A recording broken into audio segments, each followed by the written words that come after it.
नमस्कार, प्रणाम। सारा शिक्षक समाज के सब लोगन के हमार यानी प्रवीण मिश्रा बुलबुल के नमस्कार बा। आज बिहार के शिक्षा विभाग से अभी की एक बहुत बड़ी खबर, अहम खबर निकल कर सामने आ रही है। बताया जा रहा है कि बिहार के शिक्षा विभाग से अभी एक पत्र जारी हुआ है जो लगातार वायरल हो रहा है। बताया जा रहा है कि इस पत्र के माध्यम से कहा गया है कि जितने नियोजित शिक्षक हैं उन लोगों को 2% डीए बढ़ गया है, जिनको अगले महीने से उस डीए का, बढ़े हुए डीए का लाभ मिलेगा। जिनको 53% डीए पहले मिलता था, वहीं इन नियोजित शिक्षकों में जो विशिष्ट शिक्षक बन गए हैं, जो सक्षमता का परीक्षा पास कर चुके हैं, उन सक्षमता पास विशिष्ट शिक्षकों को या बीपीएससी टीआरई 1 टीआरई 2 जो गजब के बीपीएससी हैं, इन बीपीएससी लोगों का भी चर्चा गजब है। जो पहले के बीपीएससी शिक्षक थे उनको तो यह डीए बढ़ के मिल रहा है क्योंकि उनको पे स्ट्रक्चर है, लेकिन इन नए टीआरई 1 टीआरई 2 टीआरई 3 तथा विशिष्ट शिक्षकों को किसी भी प्रकार का डीए का लाभ नहीं मिलेगा, यानी कि इन लोगों को 50% ही डीए प्राप्त होगा। जिस बात को लेकर बड़ा खुलासा आपको करने जा रहे हैं इस चैनल पर, एक तो छोटा सा हाथ जोड़ी है कि अगर अब तक इस चैनल को सब्सक्राइब नहीं किए हैं तो चैनल को सब्सक्राइब जरूर कर लीजिएगा। आइए आपको बहुत बड़ी खबर बताने जा रहे हैं। शिक्षा विभाग से एक बड़ा पत्र जारी हुआ है। सबसे पहले वह पत्र आपको दिखाने की कोशिश करेंगे। बता दे रहे हैं कि बिहार सरकार वित्त विभाग का एक बड़ा पत्र जारी हुआ है जो 5780 का पत्रांक है। 2022-5780 बिहार सरकार वित्त विभाग का संकल्प है जो पटना दिनांक 21/5/2025 को निकला है, जिसमें विषय के रूप में लिखा गया कि सप्तम केंद्रीय पुनरीक्षित वेतन संरचना में वेतन अब्लिक पेंशन प्राप्त कर रहे राज्य सरकार के सरकारी सेवकों, पेंशन भोगियों, पारिवारिक पेंशन भोगियों को दिनांक 1/1/2025 के प्रभाव से 53% के स्थान पर 55% महंगाई भत्ता राहत की स्वीकृति के संबंध में।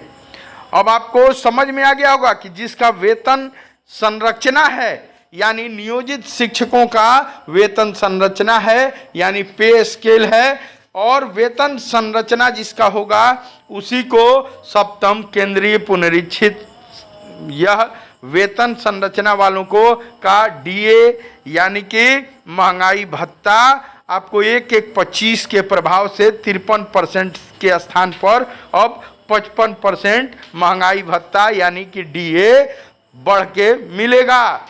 आपको बहुत बड़ा खुलासा दिखा रहे हैं जिसमें लिखा गया है आगे कि वित्त विभागीय संकल्प संख्या 12282 दिनांक 15/11/2024 एवं संकल्प संख्या 12283 दिनांक 15/11/2024 द्वारा पुनरीक्षित वेतन संरचना के वेतन पेंशन लाभ प्राप्त कर रहे राज्य सरकार के सरकारी सेवकों, पेंशन भोगियों, पारिवारिक पेंशन भोगियों को दिनांक 1/7/2024 के प्रभाव से 53% की दर से महंगाई भत्ता राशि की स्वीकृति की गई थी। जिसके दूसरे नंबर में लिखा हुआ है दूसरे पॉइंट में कि भारत सरकार के कार्यालय के ज्ञापांक संख्या 1/1/2025 EDB दिनांक 2/4/2025 एवं ज्ञापांक संख्या 42/2/2024 PPWD दिनांक 11/4/25 के द्वारा सप्तम केंद्रीय पुनरीक्षित वेतन संरचना के वेतन तथा अब्लिक पेंशन प्राप्त कर रहे केंद्र सरकार के सरकारी सेवकों, पेंशन भोगियों, पारिवारिक पेंशन भोगियों को दिनांक 1/1/25 के प्रभाव से महंगाई भत्ता राहत की दर 53 से बढ़ाकर 55% स्वीकृत किया गया है। वहीं तीसरा पॉइंट भी चर्चा करना चाहेंगे कि तीसरा पॉइंट है कि राज्य सरकार सामान्यतः अपने सरकारी सेवकों, पेंशन भोगियों, पारिवारिक पेंशन भोगियों को महंगाई भत्ता राहत की स्वीकृति केंद्र सरकार के अनुरूप उसी दर एवं उसी तिथि से करती रही है। चौथा बड़ी ही दिलचस्प है कि चौथा का पहला पॉइंट जो है, अतः उक्त के आलोक में सप्तम केंद्रीय पुनरीक्षित वेतन संरचना वेतन या पेंशन प्राप्त कर रहे अन्य सरकार के सरकारी सेवकों, पेंशन भोगियों, पारिवारिक पेंशन भोगियों को 1/1/25 के प्रभाव से 53 के स्थान पर 55% महंगाई भत्ता राहत की स्वीकृति दी जाती है। सबसे दिलचस्प होगा जिसमें खुलकर 4.2 एक पॉइंट है, 4.2 में क्लियर खुल के लिखा गया है कि सप्तम केंद्रीय पुनरीक्षित वेतन संरचना के मूल वेतन का तात्पर्य पे मैट्रिक के विहित वेतन स्तर के आहरित किए जाने वाले वेतन से है, जिसमें विशेष वेतन या वैयक्तिक वेतन को शामिल नहीं किया जाएगा। खुल के आप समझ सकते हैं कि जितने विशिष्ट शिक्षक हैं या TRE 1 TRE 2 के जो शिक्षक हैं जो नए नियुक्त किए गए हैं बिहार में, उनको यह लाभ नहीं मिलेगा। 4.2 जो खुल के दिया गया है, जिसमें बिहार सरकार के शिक्षा मंत्री सुनील कुमार जी ने खुल कर कहा था, वह आपको वीडियो भी दिखाएंगे कि सप्तम जो वेतन आयोग है, जो सप्तम जो पे कमीशन लागू हुआ है, उसका लाभ इन लोगों को नहीं मिलेगा, उन लोगों को ही मिलेगा जिनका पे स्ट्रक्चर है, यानी कि वेतन संरचना है। और इन लोगों का वेतन संरचना नहीं होने के कारण जिनको वेतन संरचना नहीं है उनको यह लाभ नहीं मिलेगा। तो बहुत बड़ा खुलासा। और आपको चाहेंगे उन सभी जो TRE 1 TRE 2 शिक्षक हैं या TRE 3 हैं या TRE 4 होने वाले हैं, उन शिक्षकों के लिए भी एक बड़ा खुलासा हम करने जा रहे हैं। वहीं जो लगातार विशिष्ट शिक्षक बन रहे हैं या बन चुके हैं, उन शिक्षकों के लिए भी बड़ा खबर है कि अगर सच कहना बगावत है तो मेरी टीम, हम लोग समझो बागी हैं, बिहार के शिक्षा विभाग से बड़ी खबर आपको दे रहे हैं। लेकिन नियोजित जो शिक्षक हैं उनके बल्ले बल्ले हैं। जो भी नियोजित शिक्षक हैं उनका पे स्ट्रक्चर है, वेतनमान है। कहने का अर्थ है कि ये लोग 5200 से लेकर 20,200 रुपया इनका वेतनमान है। वहीं इनका ग्रेड पे 2,000 रुपया है। प्रोन्नति के बाद 2,400 रुपया होगा। यह इनका वेतन संरचना है, पे स्ट्रक्चर है, जिनको 7वें वित्त आयोग का लाभ दिया जाता है। वित्त आयोग का एक बड़ा पत्र जो वायरल हो रहा है आपको हम दिखाए हैं।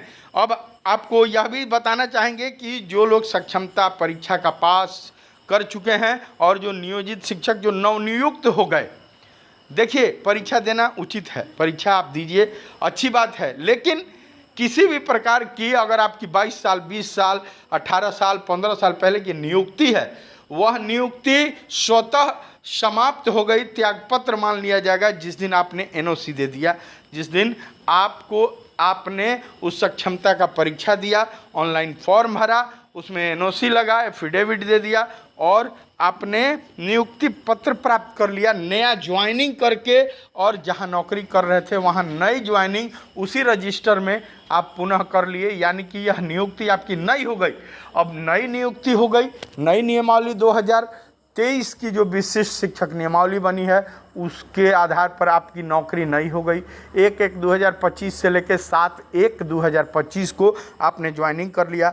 अब अगर आपको इस नई नियुक्ति के बाद कोई कह रहा है, कोई भी नेता, हमने पहले भी कहा कि कोई भी नेता अगर आपको कह रहा है कि पुराने नौकरी का सेवा निरंतरता का लाभ दिलवा देंगे, जिस नौकरी से खुलेआम सरकार ने, शिक्षा विभाग ने आपको कह दिया कि यह त्यागपत्र मान लिया जाएगा जिस दिन आप योगदान कर लिए नए नौकरी का, उस दिन आप स्वतः योगदान आपको हो गया और आप उस दिन जो भी नियोजन इकाई है उससे आप त्यागपत्र माना जाएगा। तो आपने पुराने नौकरी से त्यागपत्र दे दिया और त्यागपत्र जैसे ही दिया वैसे ही आपका पे स्ट्रक्चर खत्म हो गया। और बिहार के माननीय शिक्षा मंत्री जो सुनील कुमार जी हैं उन्होंने खुलकर सदन में कहा है, वह वीडियो भी आपको स्मरण कराना चाहेंगे। उन्होंने खुलकर कहा है कि जो सातवां पे कमीशन है वह यह पद सृजित होने के पहले लागू हो चुका था, यानी कि सातवां पे कमीशन का लाभ इन लोगों को नहीं मिलेगा। अब आप समझ सकते हैं कि टीआरई 1, टीआरई 2, टीआरई 3 फिर से एक बार पत्र आपको दिखाना चाहेंगे और आपको बता दें कि टीआरई 1, टीआरई 2, टीआरई 3 यह कौन नौकरी है, किस प्रकार के शिक्षक हैं, यह तो समझ ही में नहीं आ रहा है, जिस बात को लेकर तमाम तरह के चर्चे हो रहे हैं। शिक्षकों से बातचीत हुई, जो पुराने बीपीएससी शिक्षक हैं या अनुकंपाधारी जो शिक्षक हैं, जो बिहार के तमाम शिक्षक हैं, उन लोगों का कहना है कि यह TRE 1, TRE 2, TRE 3, TRE 4, TRE 5 यह क्या है, यह समझ में नहीं आ रहा है। ये किस प्रकार के शिक्षक हैं? जो भी पुराने बीपीएससी के शिक्षक हैं या जो भी मृतक आश्रित जो शिक्षक बने हैं या जो भी नियोजित शिक्षक हैं जो 18 साल, 20 साल, 22 साल से, 15 साल से, 14 साल से जो हैं, पुराने जो भी नियोजित या निकाय के या हों या प्रखंड के हों या नगर के हों, जो भी नियोजित शिक्षक अभी बचे हुए हैं, उन लोगों से अगर पूछा जाए तो उन लोगों का पे स्ट्रक्चर है, उन लोगों का वेतनमान है, उन लोगों का फिक्सेशन होता है। लेकिन यह जो भी टीआरई 1, टीआरई 2, टीआरई 3 बिहार के शिक्षा विभाग से एक बहुत बड़ी खबर सामने निकल कर आ रही है।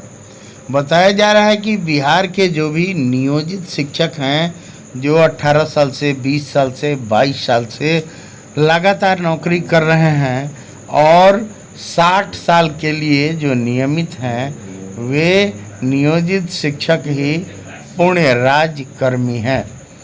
पूर्ण राज्यकर्मी ये नियोजित शिक्षक हैं, इस बात का खुलासा सामने आ गया है। बहुत बड़ी खबर आपको दिखा रहे हैं। वहीं सक्षमता परीक्षा को लेकर भी बड़ा खुलासा सामने आया है, तो यह खुलासा करेंगे। इस खुलासा करने से पहले एक आपसे छोटा सा हाथ जोड़ी है कि अगर अब तक इस चैनल को सब्सक्राइब नहीं किए हैं तो प्रवीण मिश्रा बुलबुल को और इस चैनल को सब्सक्राइब ज़रूर कीजिए। चलिए बिना देर किए हुए शुरू करते हैं। आज का विशेष खबर है कि जो राज्यकर्मी की मांग हो रही थी, वह पूर्ण राज्यकर्मी, यह जो नियोजित शिक्षक हैं वो लोग हैं, इस बात को लेकर खुलासा सामने आया है। बताया जाता है कि जब समान काम समान वेतन को लेकर यह संघ, नियोजित शिक्षक संघ, दिल्ली सर्वोच्च न्यायालय पहुंचा था, जब पटना हाईकोर्ट ने समान काम समान वेतन पर आदेश जारी किया था, फैसला जारी करते हुए कह दिया था कि एक ही कुर्सी पर बैठकर एक ही काम करने वाले 2 शिक्षकों को समान काम समान वेतन दिया जाएगा। यानी कि वह अगर नियमित है तो यह भी नियमित है, अगर उनको पैसा जितना मिल रहा है उतना ही पैसा दूसरे को भी मिलेगा। यानी समान काम समान पढ़ाई का समान वेतन मिलना चाहिए। जिस फैसले को चुनौती देते हुए बिहार सरकार ने दिल्ली पहुंचा, पटना उच्च न्यायालय के खिलाफ में बिहार सरकार दिल्ली पहुंचा था, लेकिन दिल्ली भी वही हुआ, यानी समान काम समान वेतन पर दिल्ली के सर्वोच्च न्यायालय से भी यही ऑर्डर आ गया, फैसला आ गया कि एक ही कुर्सी पर बैठकर 2 लोग पढ़ाएंगे, समान काम करेंगे तो उनको समान वेतन देना पड़ेगा। यानी समान काम के लिए समान वेतन के हकदार नियोजित शिक्षक हैं। तो इस बात पर जब बहस हो रही थी, उसी दौरान यह बातें भी आई हैं कि ये नियोजित शिक्षक कितने दिनों के लिए हैं। तो सरकार ने काउंटर एफिडेविट लगाया सुप्रीम कोर्ट में कि यह मेरे नियमित शिक्षक हैं जो 60 वर्षों के लिए बहाल हुए हैं। यानी यह काउंटर एफिडेविट बताता है कि आपको कभी निकाला नहीं जाएगा, आप पंचायती राज व्यवस्था के शिक्षक हैं, आप 60 साल के लिए हैं, आप 100% निश्चिंत रहें। वहीं अब जो चाइनीज वेतनमान वाले हैं, जो विशिष्ट शिक्षक बन गए या अभी बीपीएससी से बहाल होकर शिक्षक आए हैं, उनके बारे में भी चर्चा करेंगे। उसके पहले आपको बता दें कि आप पूर्ण राज्यकर्मी हैं, इस बात का गवाही आपका अभी वेतन भुगतान दे रहा है। आपके अगर पूर्ण राज्यकर्मी की बात कहें तो आपको पे स्केल है, आपको स्केल यानी कि वेतनमान है 5200 से लेकर 20,200, यह जो है वह एक राज्यकर्मी का स्केल होता है, एक नंबर। दूसरा नंबर आपको ग्रेड पे है, यानी 2000 के अभी ग्रेड पे में आप हैं, जबकि जो भी लोग विशिष्ट बन गए या बीपीएससी शिक्षक हैं उनको ना ही वेतनमान है और ना ही ग्रेड पे है। जो भी पूर्ण राज्यकर्मी होता है, जो राज्य का कर्मचारी होता है, उसको ग्रेड पे और पे स्केल यानी वेतनमान और ग्रेड पे होता है, जिस पर 6 वेतन जो कमीशन दिल्ली केंद्र से आता है, यानी कि केंद्र से आए हुए 6 पे कमीशन, 7 पे कमीशन, 8 पे कमीशन, इसका लाभ सभी को मिलता है जो आपको मिल रहा है। बातें सामने आ गई हैं कि जो भी बिहार के नियोजित शिक्षक हैं वो पूर्ण राज्यकर्मी हैं और राज्यकर्मी के हिसाब से उनको 7th पे कमीशन मिलता है। वहीं उसके बाद से अभी 2023 की अगर नियमावली पर चर्चा करें तो चाहे वह विशिष्ट शिक्षक बन गए, चाहे वह बीपीएससी, चाइनीज बीपीएससी इसको कहा जा रहा है जो मार्केट में, उस चाइनीज बीपीएससी के टीआरई 1, टीआरई 2, टीआरई 3 या आगे हुई होने वाला है टीआरई 4, इस प्रकार के जो भी शिक्षक हैं ये भले ही कहने के लिए राज्यकर्मी हैं, कहने के लिए बीपीएससी हैं, लेकिन वह केवल ठप्पा लगा हुआ है, ना इनका वेतनमान है, ना इनका ग्रेड पे है, यानी यह राज्यकर्मी खाली कहे जाने वाले राज्यकर्मी हैं। ओरिजिनल राज्यकर्मी बिहार सरकार के नियोजित शिक्षक हैं, जिनको न कोई हटा सकता है और ना ही इनको कोई इधर उधर कर सकता है। सबसे पहले वेतन भुगतान नियोजित शिक्षकों का होगा, उसके बाद से अन्य लोगों का वेतन भुगतान होगा। HRMS पोर्टल पर सारी चीज़ें दिखाई दे रही हैं। कुछ लोग विशिष्ट शिक्षक हों या टीआरई 1, टीआरई 2 वाले हैं, यह कहते नजर आ रहे हैं कि हम लोग लड़ के लेंगे, लेकिन आपको फिर बताने की कोशिश करेंगे कि किसी प्रकार का आपको स्वतंत्रता नहीं है कि आप सरकार के खिलाफ बोलें, सरकार के खिलाफ कोर्ट जाएं, सरकार के खिलाफ अगर आप संघ बनाते हैं और बोलते हैं सरकार के खिलाफ तो आप पर कार्रवाई होगी, आप बर्खास्त किए जाएंगे। और विशिष्ट हों जो 1 जनवरी 2025 से ज्वाइन किए हैं या जुलाई में ज्वाइन किए हैं, इन दोनों शिक्षकों की का हाल यह हो गया है कि ये लोग न घर के हैं न घाट के। कहने का अर्थ यह है कि यह लोग शिक्षक तो बन गए, अब न संघ बना सकते हैं, न सरकार के खिलाफ कुछ बोल सकते हैं।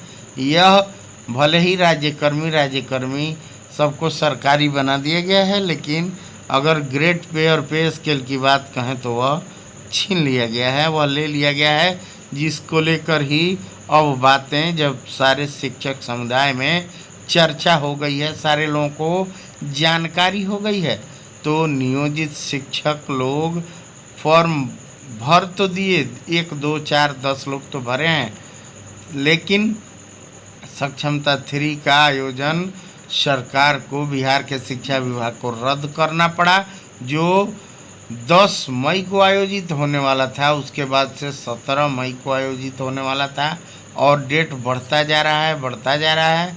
कहा जा रहा है कि इसका कोई माई बाप नहीं है। शायद सरकार भी यह बात समझ चुकी है कि अब जो भी नियोजित बचे हुए शिक्षक हैं वह नियमावली पढ़े हुए हैं।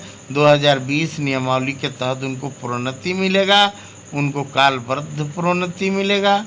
सभी नियोजित शिक्षकों को स्नातक ग्रेड में प्रोन्नति मिलेगा। सरकार को वित्तीय जो भार है वह बढ़ने वाली है और जो फॉर्म भरे थे सक्षमता का वह लोग भी डाउनलोड नहीं कर रहे हैं एडमिट कार्ड, जिसको लेकर चर्चा का बाजार गर्म है। कुछ लोग यह भी कहते नजर आ रहे हैं कि सक्षमता का परीक्षा हो सकता है कि तीनों एक ही बार हो जाए। कुछ लोग यह कहते नजर आ रहे हैं कि अब सक्षमता का परीक्षा होगा ही नहीं, कोई अपीयर ही नहीं होगा। चलिए जैसा होता है आपको बताएंगे। तब तक अगर इस चैनल पर नए हैं तो सब्सक्राइब कीजिए, अगर पुराने हैं तो ज़्यादा से ज़्यादा लोगों तक शेयर कीजिए। बहुत बहुत धन्यवाद।